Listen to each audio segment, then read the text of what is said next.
দেশ চালাতে পারছেন না মোহাম্মদ ইউনূস, দিকে দিকে সংখ্যালঘু নির্যাতন চলছে, আর ভারতের কাঁধে তারা দায় চাপিয়ে হালকা হতে চাইছেন, এমনই দাবি ভারতের বিদেশ মন্ত্রকের।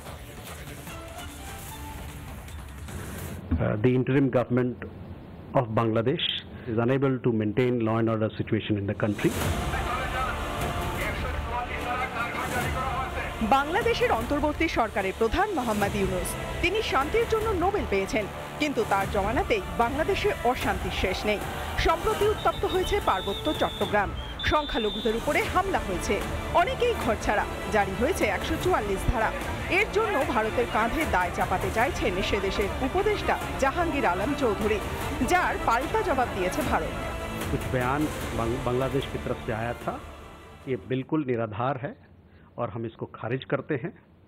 अंतरिम सरकार, जैसा कि मैंने पहले भी बताया आपको कि वहाँ पर कानून व्यवस्था को सुरक्षित करने में, संभालने में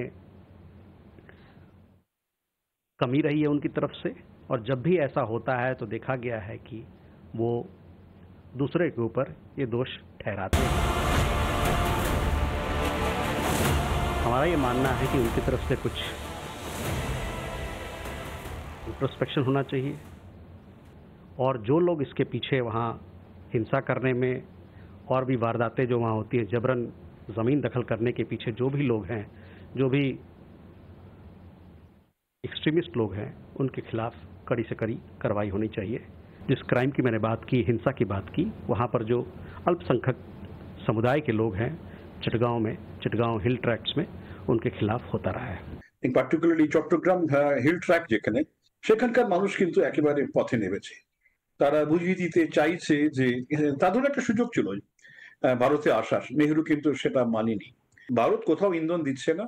ভারত যে সাধারণ মানুষই তারা মনে করছে Bharat is a better model, ভারতে থাকলে অনেক শান্তি, অনেক বিকাশ হওয়ার সম্ভাবনা আছে, রাজনৈতিক স্বাধীনতা, আর্থিক স্বাধীনতা ভারতে অনেক বেশি পাওয়া যাবে বাংলাদেশ বা পাকিস্তানের তুলনায়।